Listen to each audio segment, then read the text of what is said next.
Time for the spotlight tonight here on Lookuptv. My name is Brian Amuai, in for Ian Ketani. Top stories tonight.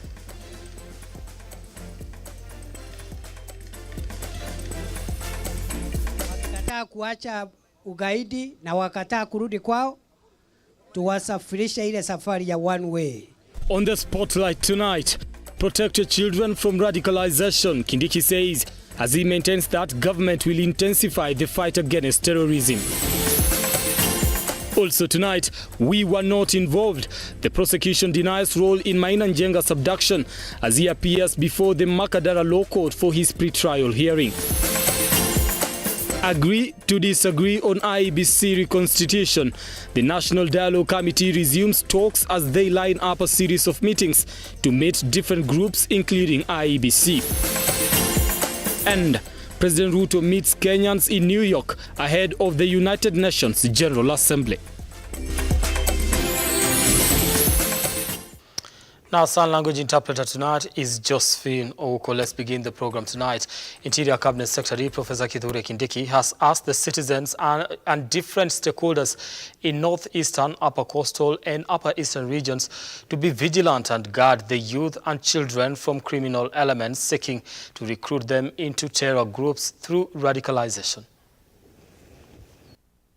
Several hours after a terror attack that happened on the Wajir Road towards Mandera County, leaving one dead and several others severely injured, the Cabinet Secretary for Interior Security Kindiki has visited the area and vowed to deal with terrorists who have been a pain in the flesh to the locals. Vile tumeangamiza wale wezi wa mifugo ambao walikuwa wanaangamiza watu kule kaskazini mwa Rift Valley, hivyo ndio tutaangamiza hawa magaidi ambao wanaangamiza watu wetu hapa Wajir na Garissa na Mandera na Lamu. Speaking while presiding an operationalization ceremony for Kotulo Sub-County Tabaj constituency in that county, Kindiki has strongly rebuked those attacks, revealing that they are launching operations to find a permanent solution. Mambo ni mangapi? Mambo ya magaidi ni ngapi?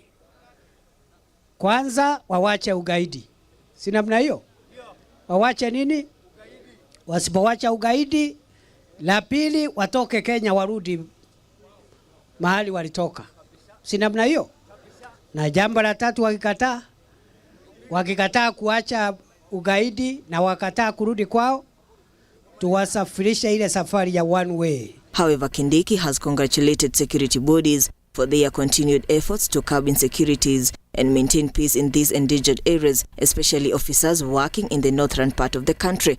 Serikali hii ya William Ruto, serikali ya Kenya Kwanza, itakuwa serikali ya kwanza katika historia kuleta amani ya kudumu kaskazini mwa Kenya, na serikali hii imeamua vita dhidi ya magaidi wa Al-Shabab. The CS was commissioning the sub-county headquarters and installation of the first Deputy County Commissioner Farah Hassan Mohammed. Kotulo sub-county was created in the month of March the year 2022 and covers an approximate area of 6,594 square kilometers. These new sub-county offices, Kindiki has noted that they will enable easy access to government services at local levels and help address security concerns as well. Ruga Ival, Lookuptv. All right, some developing news at this particular hour is that Ezra Chiloba, who is the Director General of the Communications Authority of Kenya, has been suspended, and in his place, Christopher Wambua has been appointed as Acting Director General. That is information that we'll be following and giving you the details of that particular report when we get those particular details. Moving on, a Makadara court has been urged by lawyers representing former Mungiki leader Maina Njenga to issue protection orders against police officers over harassment for his liberty. Lawyers representing Njenga told Makadara Chief Magistrate Tito Gesora on Monday that on Saturday evening around 10 p.m., Njenga and Lekishe were abducted by hooded police who knew who they were to appear in court on Monday.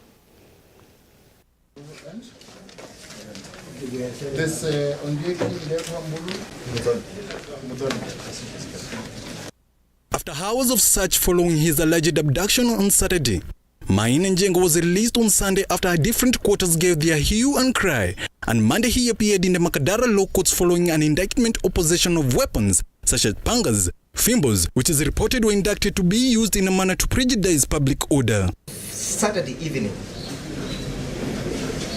at around 10 a.m., the same thing happened.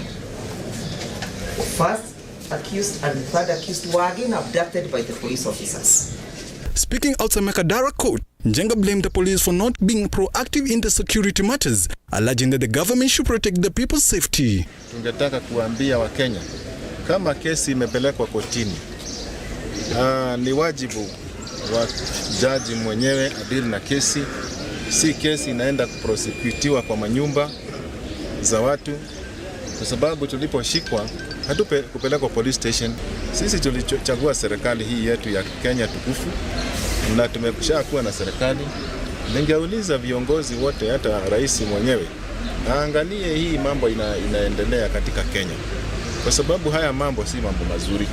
Tunataka haki na haki itendeke kwa watu wote. Njiru Ndengo has demonstrated the incident while asking the court to give Njenga protection following the Saturday's kidnapping. While Njiru claims that the kidnapping was purposed to interfere and affect the results of the case if Njenga was not released. And after that press conference that he was released by the persons who had abducted him. So briefly today we were in court and we have raised that issue, and the court has indicated that it will form substantively, it will inform its judgment when evidence is taken. Kevin Nyapara, Lookuptv. Away from that, the National Dialogue Committee has resolved to invite more public memoranda from the public till Friday this week. Now, the committee has given an opportunity to all who submitted their memoranda to appear before the committee with 20-minute time allocation. Co-chair of the committee, Kalonzo Musyoka, says they have agreed on the reconstitution of IEBC but differed on how to. The National Dialogue Committee on Monday met to discuss and considered some of the technical committee reports emanating from the 142 public submissions received from the public. We have this morning considered the reports of the technical committee, and we are happy with them. We have many issues that we have convergence on, and a few that we have issues of divergence on. Kenya Kwanza co-chair Kimani Ichung'wah says the committee has resolved to invite more public memoranda and will thereafter give an opportunity to all who submitted their memoranda to appear before the committee, as well as meeting with the various stakeholders in line with the 5-point agenda as agreed by the committee and technical teams. Engaging with identified stakeholders, beginning with those who have already submitted their memoranda to be able to appear before this dialogue committee to give an exposition of their memoranda. The committee has also met with the Speaker of the National Assembly, Moses Wetangula, to seek financial support from the Parliamentary Service Committee to facilitate the talks while appealing to various groups and individuals for the same. We will also be engaging with other stakeholders in terms of looking for financing of this process, even from the civil society players who may be willing to support towards the budget of this process. Sentiments concurred by his counterpart Kalonzo Musyoka, who reiterated that top on the list was meeting various stakeholders and address the cost of living menace, which are among the extreme or rather matters of interest that the committee will be mulling during Thursday's session as it seeks to analyze key issues, among them how to restructure the IEBC. I will be dealing with this important matter of interim measures, which are also key, and they are confidence-building measures. And for example, the difficult issue of the high cost of living, we will deal with it as an interim measure. How do we look at it? So that, again, I know that there will be probably memoranda that we presented, that these are some of the issues on our side, for example, and we know that Kenya Kwanza have their list of interim measures. But we want Kenyans to know that we feel with you, we stand with you, and we stand with each other as Kenyans. So here, we are a team. 18 days are gone out of the 60 as agreed by the Parliament. The National Dialogue Committee has agreed that beginning Friday, the bipartisan talks will proceed, beginning with the reconstitution process of the IEBC.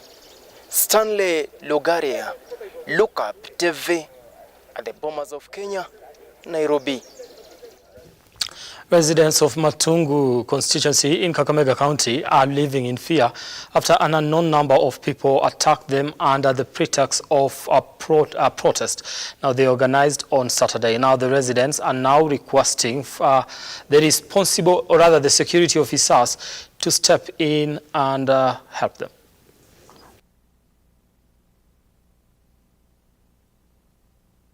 They took to the streets to protest against rising insecurity. Residents of Matungu are in Calvin fear, raising an alarm to security stakeholders of a consequent attack and hacking of civilians. Nikaangalia nikapata ni bebi.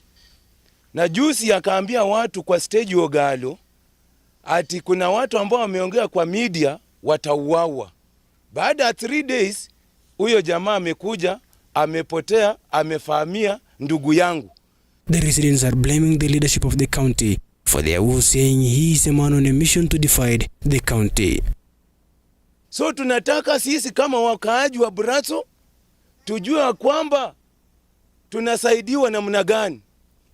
Ninaomba waziri wa ulinzi akuje atusaidie ulinzi hapa Indanga Burato. Regan Megran, Lookuptv, Nairobi. Now, the Ministry of Health has warned of an upsurge in waterborne diseases once the projected El Nino rains hit the country from October to December. Now, to contain the situation, the ministry has embarked on various mitigation measures, including public awareness and mapping out flood-prone areas ahead of the rains. While speaking to the media, the Principal Secretary of Public Health, Mary Muthoni, has said that Kenyans who are in areas that have been previously affected by the floods are now at a risk of contracting waterborne diseases, especially at this time when many areas of Kenya are expecting the El Nino rains for the month of October. We have El Nino coming right now. How prepared are we in our households? Because it's not just about the government, what the government is doing, it's also what the people are doing in their small circles. The ministry is now calling on residents in areas that have been predetermined to be at a risk of flooding. The residents are now being encouraged to move to safer grounds. The county governments are now intensifying safety measures and preparations by cleaning up pipes and removing clogging from drainage systems. Where we are detecting that there's going to be waterlogging, we clear it. If it is an issue of infrastructure, they are rectified right now. However, this ministry has provided strategies to mitigate the impact of flooding by providing vaccination to the public against polio and typhoid diseases. The government also aims to minimize the challenge of accessing healthcare in the country by employing 100,000 community health promoters. Remember, we have already done polio vaccination, cholera vaccination, which the campaigns that we have been doing, and this has gone with sensitization on how to also prevent some of the waterborne diseases that are likely to come with El Nino. Wanjiko Njoroge, Lookuptv. We take a short break. We'll be back in a moment.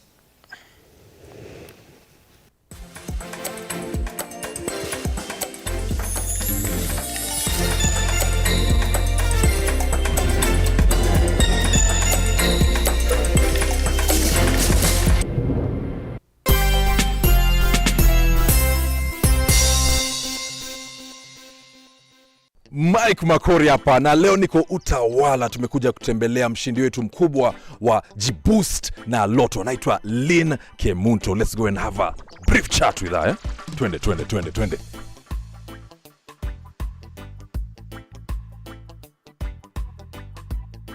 Lynn, tuambie labda ulianza kucheza Loto lini?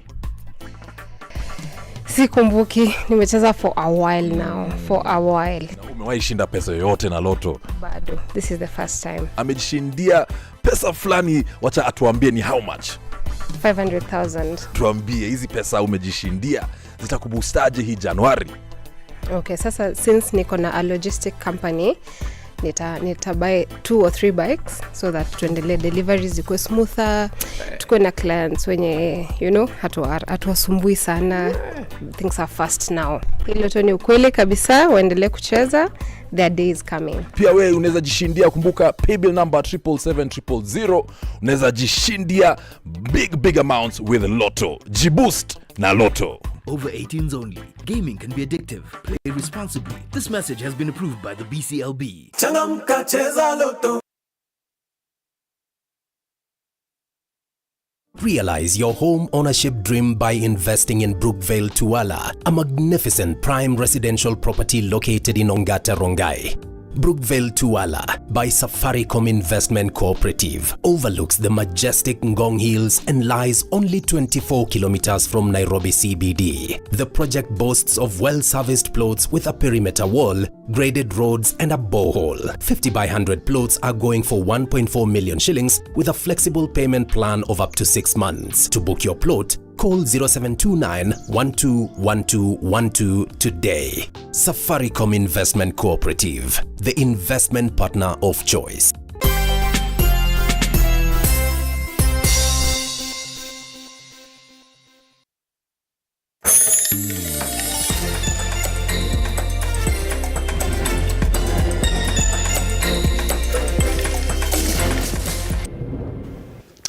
Thank you for staying with us on the Spotlight tonight. President William RUTO arrived in New York ahead of his 78th United Nations General Assembly meeting.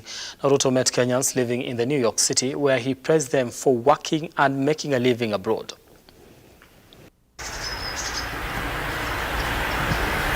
President William RUTO arrived in New York for the UN General Assembly, where he is expected to address the Assembly on Wednesday on matters climate change and global financial markets, building on his inaugural address last year.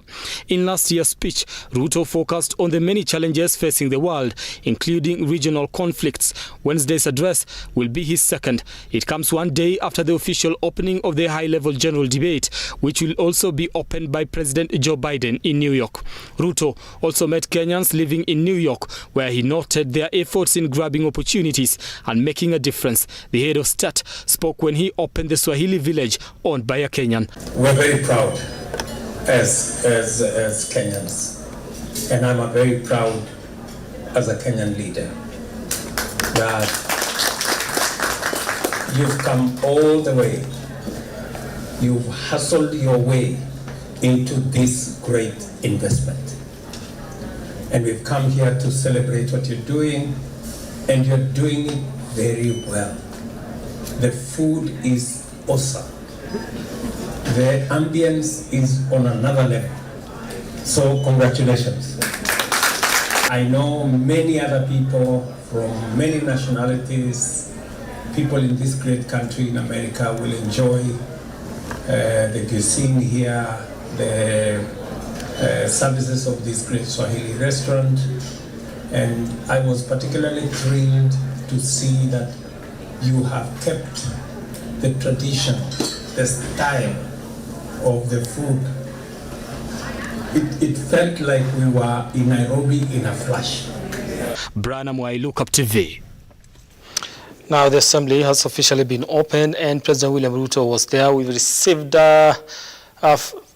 footage from that particular area showing him with talking or having a talk with President of Albania and also Slovakia. That is information that will be following and making sure that it gets to you when we get it, right? Away from that, the Ethics and Anti-Corruption Commission and the Director of Public Prosecution have been called upon to help in investigating allegations of corruption in Vihiga County. This comes after the county of Vihiga appeared before the CPAC committee to answer questions in regards to a report from the Auditor General that says the leadership of the county assembly has been very economical with information in regards to the county spending. The committee adjourned the hearing for 90 days to allow proper investigations. To answer this committee so that we don't take it as a contempt towards the committee. Yes. The reason why you did not comply with the committee direction on 23rd March 2023 up to date. I know what is going on here, and I'm a very honest man. Yes. What is going on? If my dignity my honesty, the way I have served, is attacked without any basis, then I get very, very annoyed. 2020. Any trip and visit to Nairobi is a charge on public funds, and it would be wasteful, and we must get to a point where we are asking ourselves, who bears the charge when Vihiga comes to Nairobi and fails to satisfy the Senate? Not once, but twice. We are directing the Ethics and Anti-Corruption, ESCC, to take up immediate investigation into various aspects in Vihiga County Assembly for efficiency and performance of their role. As the world marks Deaf Awareness Week, the number of deaf people is increasing, but such persons continue to experience unrelenting challenges since not many people are able to communicate with them. Now, people have been encouraged to learn sign language in an effort to be able to communicate with them. This and more from the counties. As the country marks Deaf Awareness Week, a call has been made for parents with deaf or hearing impaired children, as well as other family members, to learn sign language to facilitate communication. Ni muhimu kwa wazazi ambao wana watoto ambao wana ulemavu wanaweza kujifunza kuzungumza nao kwa njia ya ishara, sababu kuna mashule ambao watu hufunzwa. Elsewhere, it was one of many joyful moments for the graduates of Embu University. Vice Chancellor Daniel Mugendi took pride of the university resuming the physical ceremony after 3 years due to the pandemic. The university has continued to grow in leaps and bounds over the years since it was established in 2012.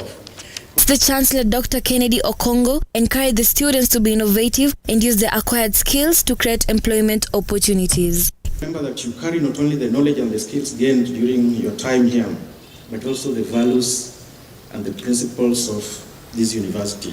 In Kilifi County, over 500 youth have benefited from a digital education program led by the Power to Learn project. Governor Gideon Mungaro encouraged the youth to embrace the digital world as most opportunities now exist in the digital realm. Kwanza tunataka vijana wawe wanajihusisha na teknolojia. Nafikiri biashara nyingi dunia hii leo inafanyika kwa mtandao. Kakamega County, lack of sanitary pads has been identified as one of the main issues causing dropouts. Richard Lukoye, together with the Blessed Family Foundation, have started a mission to equip girls with sanitary pads to enable them to stay in school. Mtoto anaona ya kwamba akienda shuleni na ako katika hizo hali, wenzake watamchekelea. Ndiposa nikasema kwa uwezo wangu, licha ya kwamba itakuwa uwezo mdogo, ndajaribu kuweka watoto wasichana shuleni. Ebi Kadenyi, Lookuptv.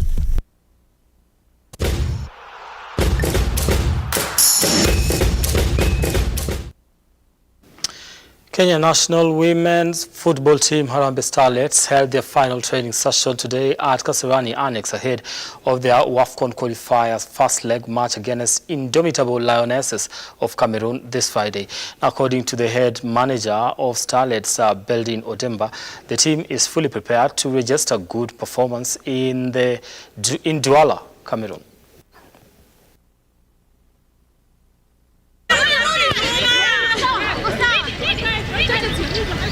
Kazi yamekuwa mazuri. Tuko tayari. Last batch wameingia leo.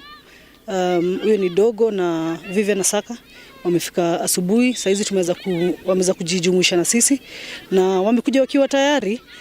Yule ambaye hajaingia bado ni Inez, tunamtarajia anaingia na ndege ya mchana, so atakuwa kwa training yetu ya leo jioni. Tumejitayarisha sisi kama Kenya Women National Team, tunaenda kujisukuma sisi kivyetu.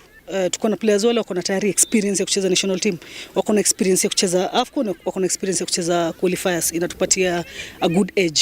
So ni vyema sana for us to have her back, na anakaa kuna moral na atasukuma team vizuri. Je, tu positive answers na tunajituma. Tulijua tulicheza mara ya kwanza tukapoteza zote, na matumaini yetu tunaenda kama tutafute goli ya away halafu ya home, tunajua venye tunaifanya. Mimi naweza sema preparation iko sawa.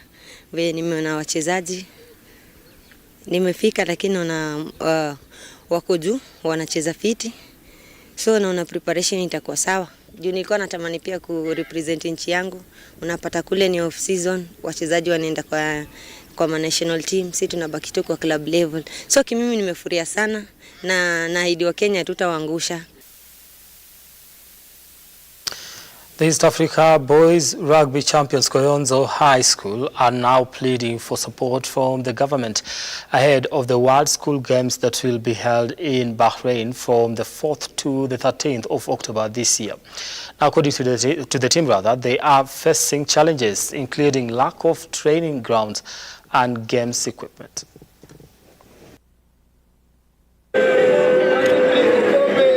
Kile ninachosema ni kuwa tulipitia changamoto mingi tukiwa sub county hadi regionals mpaka tukafika East Africa. Lakini wakati tulikuwa tunajiandaa kwa mazoezi, tulikuwa tunataka tu East Africa kubeba kikombe. Na wachezaji wenzangu tukafanya kile kilichotupeleka East Africa. Koyonzo Thomas boli ndio zenye hatuna. Tukipata support kidogo, zoezi, kiwanja hivi pia ni shida. Hatuna kiwanja. Hizo changamoto ni nyingi, haswa mambo ya kifedha, hatuna uwezo wa kusafiri bila labda kusaidiwa na county government ama na national government. Pili, ningependa kuhimiza tu the national government kama inaweza jitokeza, vile vile waje watusaidie, sababu hapa tuna talanta ya kutosha. Na iwapo hao vijana wanaweza ungwa mkono, tuweze kusafiri na kwenda kule ugaibuni, ningependa kuwahimiza tu kwamba tunaweza bado kuja na hili taji hapa Afrika na hata hapa Koyonzo. Hatuna uwanja, mipira ni shida. Ukiangalia upande wa wachezaji, kuna wengine ambao wana mahitaji yao, upande wa karo inawasumbua. Unapata wakati mwingine hawapo shuleni kwa maandalizi, kwa hivyo inatusumbua kidogo. Kwa hivyo iwapo serikali kuu, serikali ya county inaweza jitokeza, ije tuunge mkono na kutusaidia, tutashukuru.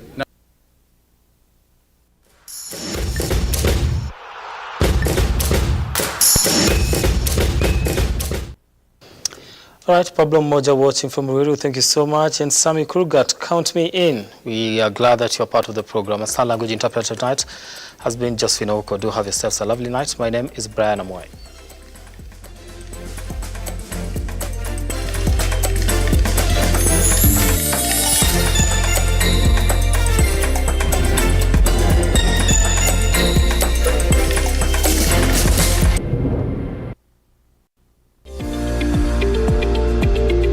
We value your feedback and welcome your complaints about our programming and operation.